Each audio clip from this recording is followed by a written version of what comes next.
Well, hello, that's me again. Today is March 30th, 2025. It is Sunday, so I decided why don't I go and spoil your weekend and give you some updates.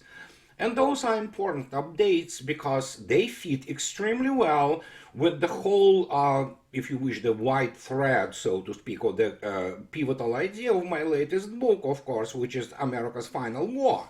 And in fact, as you begin to look at this, and I explain what I'm looking at shortly, that yeah, the United States and its military industrial media congressional complex are extremely predictable.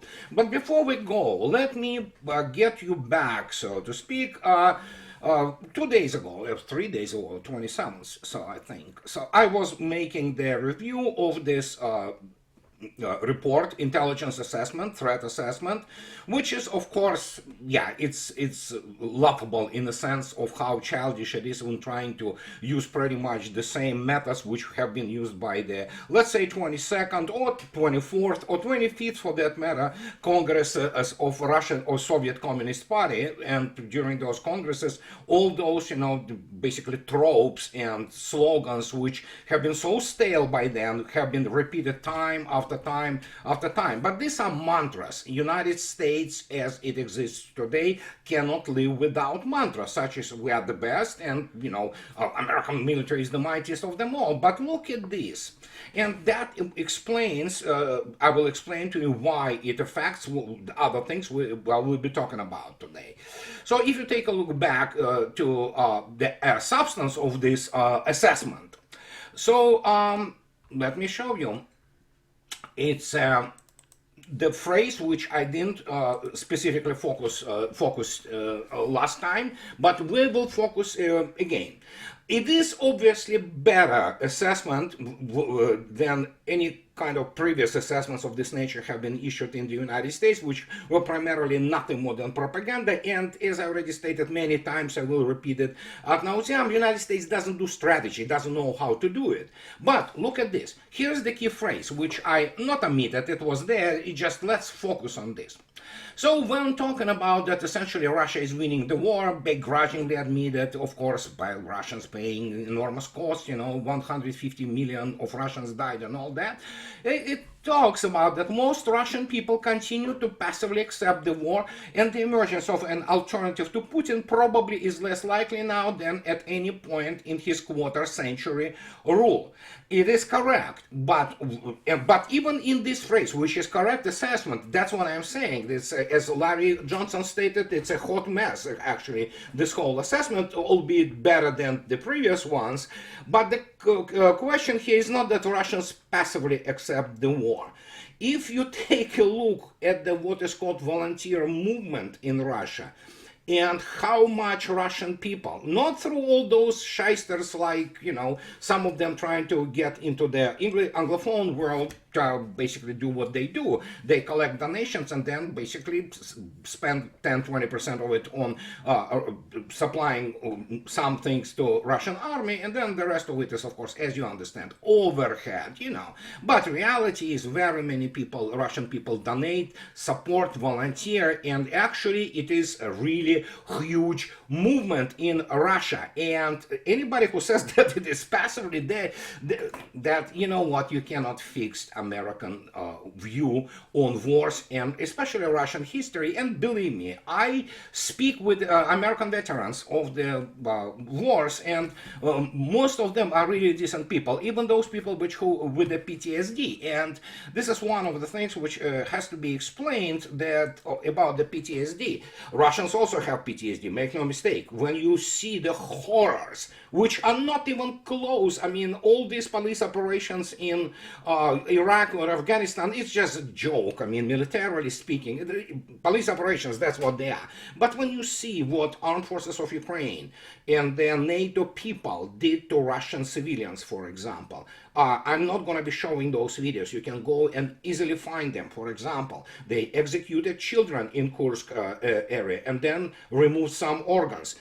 Yes, people confirmed that there's a lot of good market in Europe evidently for rich and other kind of wealthy, affluent people who need those organs. And there you go. Why not to take it from Russians? So, and when you get this together, you will understand. One, for example, while Russians do suffer from PTSD, the cultural foundation of the warfare in Russia and America cannot be any further apart.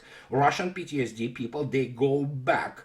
It doesn't mean that there's no problem. There are. But they are going back into the social, so to speak, the society, which greatly appreciates them and does everything it can to support them, including on the government level. So the issue of historical purpose in defending the motherland, no U.S. servicemen ever defended motherland. They just don't know what it is. The only thing they do is the wars of imperium, so to speak. These are, well, expeditionary warfare to kick the doors into some underdeveloped country and kill families. That's pretty much it. That's what they do. So there is a different moral underpinning, so to speak, for all that. And as the results, their view, their angle, so to speak, of the dealing with those horrendous issues, related to the PTSD, are very different. And that is why many of Russian soldiers, they do recover. In the United States, it continues to be, well, a huge problem. I mean, there are so many suicides. You can look up the statistics. VA statistic is horrible, actually. And I speak to, well, basically the kids who, well, they are kids, you know, when you're 30, it's still a kid for me. But and others who went through, let's say, Iraq and Afghanistan, and yeah, their mental state, they're good people, many of them good people. They know right from wrong, and that is the problem for them sometimes. So this is what I wanted to tell you as the introduction to this. And suddenly we have this, in which everybody discusses, and okay, I will discuss it too. Hell with it, you know. So now we have this famous, phrase of Vladimir Putin that who, he stated while visiting one of the Yasin-class submarines, Arkhangelsk. It's a state-of-the-art submarine that, which can carry Zircon missiles. He stated that we have all basically reasons to believe that we will finish off Ukraine. And after that, he mocks size of British army after reassurance force announced. And Russians have now the new game. I don't know how to call this game, but some of them are call it the Count Macron's statements. By now, evidently, Mr. Macron, we're not talking about even this, United Kingdom doesn't have army really in any operational sense. And he spoke about putting those reassurance force 18 times. He said it 18 times and 18 times walked back on his statements. But we know who Vladimir Putin is, those people who really want to know. He is a very prudent lawyer, apart from being a professional intel officer who worked on some things which, well, he is more than just, you know, an analytical mind. He was director of the FSB and graduate of the famous Red Banner, which is today, it used to be instituted now, the Academy of the Foreign Intelligence Service. That prepares real spies who work undercover, and you would know they are Russians. So, and when he says something, he's extremely prudent. He talks about, we have reasons now to, you know, foundation to finish off Ukraine. And yes, so and that's what he meant. He is the most, how to say it, non-secretive statesman of our time. Basically, he says things that, yeah, we're going to do this, and he's doing them, and Russia does this. And that's what it is. That means nothing less than, yeah, we're going, we'll finish off the armed forces of Ukraine, which is happening at this speed. And here comes, this is, oh yeah, interference. It is very critical to understand what it is all about. Remember Washington Post famous Afghanistan files? I will remind you.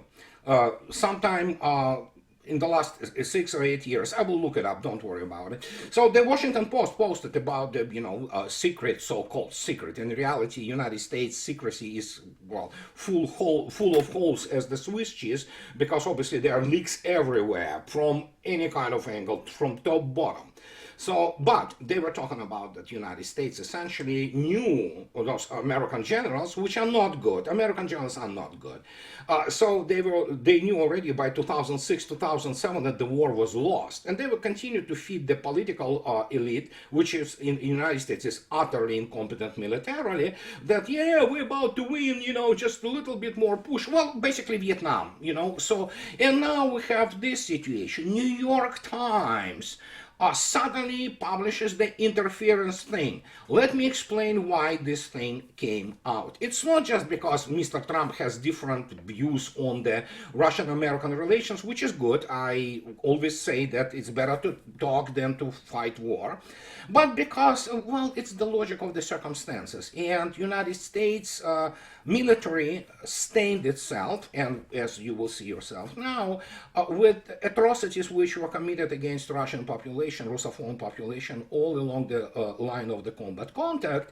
And suddenly New York Times, whose all of them, there are no exceptions, all their correspondents and journalists who, well, basically were reporting, we'll call it reporting, or essentially spreading propaganda on the special military operation. They are war criminals. As New York Times is it's not even a toilet paper anymore, but it's still remarkable because some imbeciles from the so-called intellectual, American intellectual elite read this. I read it because I have to.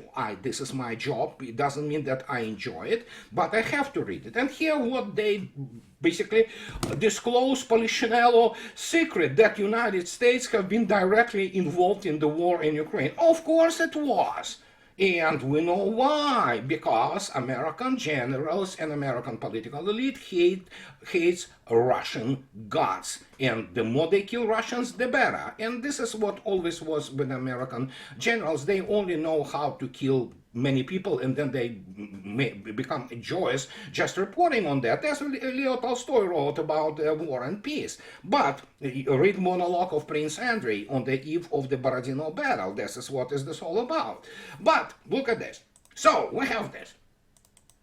So they start with their salvo. Look at this. The partnership, the secret history of the war in Ukraine. It's not secret. Russians knew it all along, and I've been for 3 years on record that United States is directly involved in every single facet of the Ukrainian so-called operations, including, well, I mean, guess what? They train them how to kill civilians. This is really at what, United States military proved itself excelling at for the last, well, many years. And so they talk about that, the spring morning, 2 months after Vladimir Putin's invading armies march in Ukraine, a convoy, so yeah, you need to put on the drummer, marked cars, and so they, basically those Ukrainian generals, the passengers were top Ukrainian generals. Their destination was Clay Kasern, the headquarters of US Army, Europe and Africa in Wiesbaden, Germany. Their mission was to help forge what would become one of the most closely guarded secrets of the war in Ukraine. Let me put it this way. Russians knew about the secret since 2014. But what do I know? Of course, the New York Times, they have those, incredibly proficient and incredibly competent, I'm being facetious, of course, journalists. Well, they lie. That's their profession. And so here they are. So they talk about this, One of the men, Lieutenant General Mikhailo Zabrodsky, remember being led up a flight of stairs to a walkway overlooking the cavernous main hall of the garrison's Tony Bass Auditorium. So, and here they are. So they meet this, they have those cubicles there, they plan there to get, those M777 155 millimeter shells.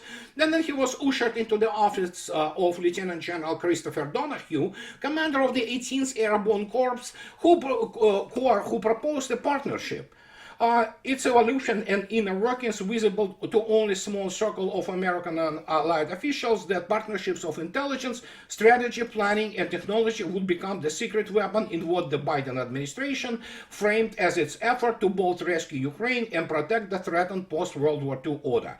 Well, if you want to basically lose the war, get the National Security Circle and Pentagon to plan it. And especially strategy. They don't know what strategy is. They never dealt with anything in winning ways. And so there you go. And We knew from the get-go, I'm on the record, that practically every single operation which was conducted by the armed forces of Ukraine, which was based on a complete lies and BS, which tells you pretty much about the professional level of those American generals. And now it's the time to wash out this shame and blame for what U.S. armed forces committed in Ukraine. So that is why this article, they need to run interference, they need to forestall something which is already basically emerging, and we knew it all along, you know, so any people with a half brain knew that. So today, that order with Ukraine defense, you know, its land teeters on a knife edge as President Trump seeks rapprochement with Mr. Putin. Actually, it's not about just Mr. Trump or Mr. Putin. It's about United States and Russia trying to find their modus vivendi. It's going to be very difficult. And as we already know, those, you know, pathos-ridden statements about, for example, the meetings in Saudi Arabia, they produce pretty much nothing because Russians and Americans discuss the technical aspects of possible rapprochement. So they continue to go, you know, in New York Times about how, but in New York Times investigation, well, they cannot do investigation. There's not a single guy among journalists in the New York Times, let alone the experts who can do real serious investigation because they are incompetent. And so reveals that America was woven into the war far more intimately and broadly than previously understood. At critical moments, the partnership was the backbone of Ukraine military operations that by US counts, so that you begin immediately see that American intelligence community and military cannot count, which is, you know, persistent problem. They have issues with basic arithmetics, not let alone mathematics. I mean, in a larger sense, for example, like algebra, let alone the differential equation, let alone other things which produce results. So, and by US counts have killed or wounded more than 700,000 Russian soldiers. Ukraine has put its casualty toll at 435,000. So yeah, there you go, if US military wants to continue to operate on that type of thing, and that's what they did. That tells you everything, that those people are not very good professionals. But then again, look at the record, it's just losing wars, left, right. Well, Grenada, of course. Panama, yeah, that's the wins they can take. So, one European intelligence chief recalled being taken aback to learn how deeply enmeshed his NATO counterparts has become in Ukrainian operations. They are part of the kill chain now, he said. Yes, we know. And I've been basically speaking about it non-stop since very inception, that the whole thing is nothing more than what they would call strategic PR actions, because primarily most of operations which United States Army produces today is the PR actions, you know, to show the public that, oh yeah, we're good, you know, we're kicking their ass. Well, obviously because of that and because of the incompetence of the officer corps, especially on the generalship level, you have to present constantly political basically results, not real military results, which are described in a much more complex framework than they even teach evidently in the courses of the military strategy and planning, operational planning. But I can repeat only my friends at the operational level officers of Russians are retired, some of them not.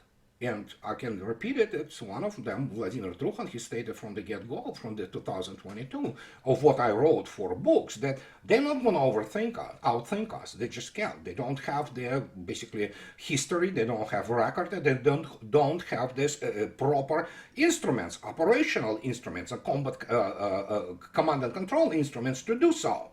And so we have now. So now the New York Times runs interference, and they say that as you can see yourself, Ukrainians sometimes sold Americans as overbearing and controlling. Well, the prototypical patronizing Americans, that's the only thing they can do. For some reason, somebody, Hollywood, media, all those people embedded this idea that the United States, for some reason, knows how to fight continental warfare.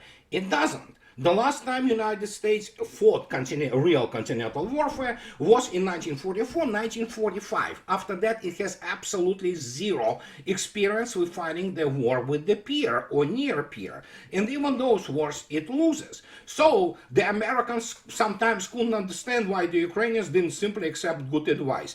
I don't I don't think there was a good advice, honestly, because as you saw yourself, or previously, Americans have been involved directly together with NATO in planning of those catastrophes. And so they begin to lie. Where the Americans focused on measured achievable objectives, they saw Ukrainians constantly grasping for the big win. It's not true.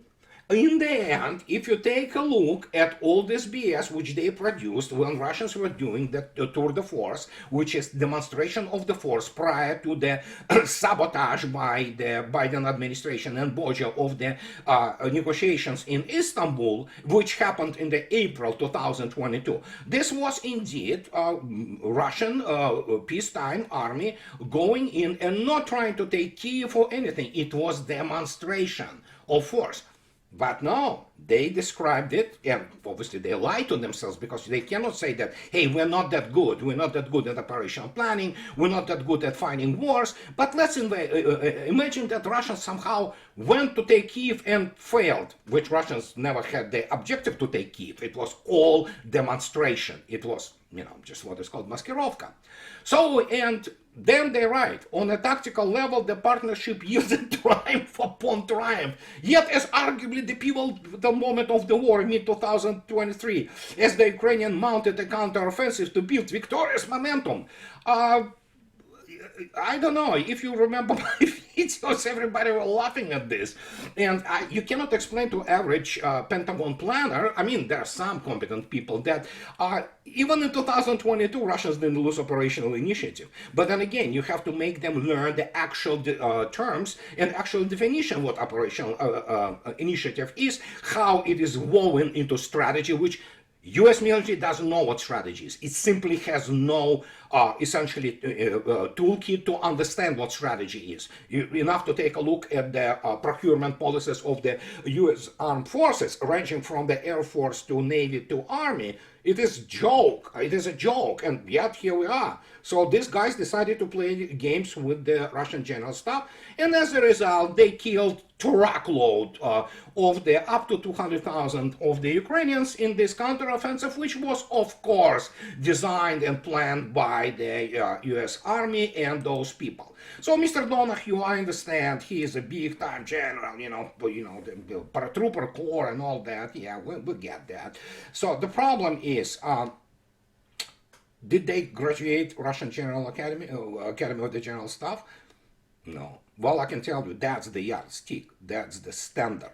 Because, well, Russians have an incredibly winning record of their wars, and Russian General Staff is simply older than the U.S. as the country. But now, of course, they think for some reason they watch the movie Patton and they believe that they are really good. They're good, but not good enough. And so we have this thing which is that's classic American general, boastful, not very well learned, and especially for some reason they don't know real history of warfare. And so at their first meeting, General Donahue had shown General Zabrodsky a color-coded map of the region with Americans and NATO forces in blue. So yeah, and so when you defeat Russia, we will make you blue for good. Sure, yeah. So the Russian strategy had morphed from decapitation, the futile assault on Kiev. You see, they beginning to lie. There was no futile assault on Kiev, and it was the simply demonstration of force operation. But, as I already stated, none of the American generals ever heard about Svechin. No American general, starting from pretty much maybe level of the major generals, they understand the history of the World War II and what lessons have been drawn by Russians there. And as you remember, as I showed it last time, they admit now that even special military operation will provide Moscow with the huge lessons. Of course. And what Moscow, so to speak, and Russians got very correctly, in fact, is they were, I would say, over-optimistic about the capabilities of NATO, and especially in the critical part, not just technology, which is, doesn't work on the real modern battlefield. No, it's not about the Javelin being a failure, or 777, or Patriot, or what have you. No, it is about the officer corps and how they plan and how they view war. It is, we saw ourselves the abyss which separates professionally those two. And Uh, they don't teach them. I mean, evidently they don't teach them proper history in U.S. Military Academy and West Point, and as a result, we have what we have. So, and to kind of wrap it up in a sense that why New York Times runs this interference. They need to show that, you see, we knew, but yeah, let's kind of get us away from this, while stating they were part of it, but in the same time saying, in the end, these were Ukrainians which, so to speak, screwed it up themselves. No, no, no, no. This is America's war, and this is why they run interference. They know the scale of military defeat. And just to demonstrate to you, these are the numbers which no American general or serviceman can even comprehend. So this is March 29th, yesterday. This, again, I will repeat, and I will repeat ad nauseam. These are Russian Defense Ministry with minute fluctuations in the numbers. So as you can see yourself, a special military operation continues very successfully. Almost 1,600 yesterday, so we are well into the second million of, and you can take a look at the videos on Telegram channel or even my blog, what is happening to the forces of the, armed forces of Ukraine and their mercenaries, quote unquote. And so let's go to our good friend Marat Khairulin. And it was yesterday, as you can see yourself.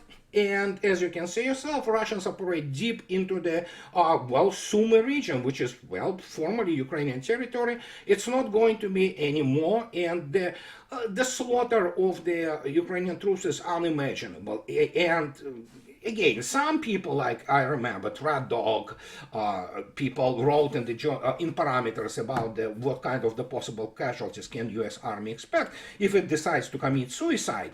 And yeah, this is what is happening, just on this slightly smaller scale. And well, for those know about the law of Pareto, that basically scaling of the operations, Russians say, yeah, you can multiply it by 2, and this is what U.S. Army will expect if it decides to go, first initially conventional, and then inevitably United States is extremely nuclear biased nation, because the only response for what will be done to them will be obviously the nuclear escalation by the United States.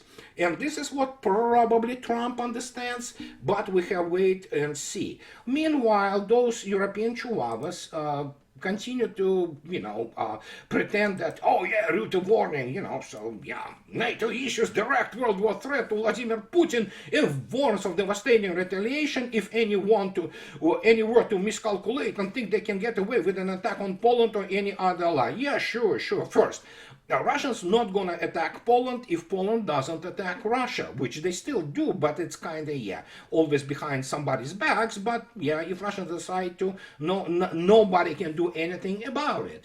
And just to demonstrate to you, thing about what I was talking in terms of the American training. Here is American training. That's today. The 30th of March, the source spoke from the what is called the Severne group of Russian armed forces, the escape of the elite regiment of the special operations of Ukraine from Guevo. The 6th Regiment of the Special Operation Rangers fled from there a long time ago. Now only rifle units remain. The agency interlocutor state. And yeah, what can I say?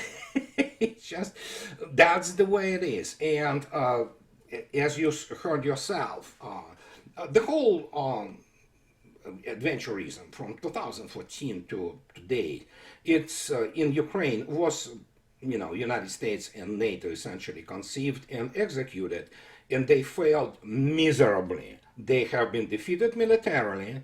They don't have resources, and the only thing which is left for them is to, just create narrative. This is what they were always good, at creating narrative. Let's create this idea, let's create this lie and play from it. And yeah, that's what New York Times is. Now, CIA covering your ass because they need to, basically white off, if you wish, or wash off their basically blame which Biden administration and United States bear for what is happening in Ukraine.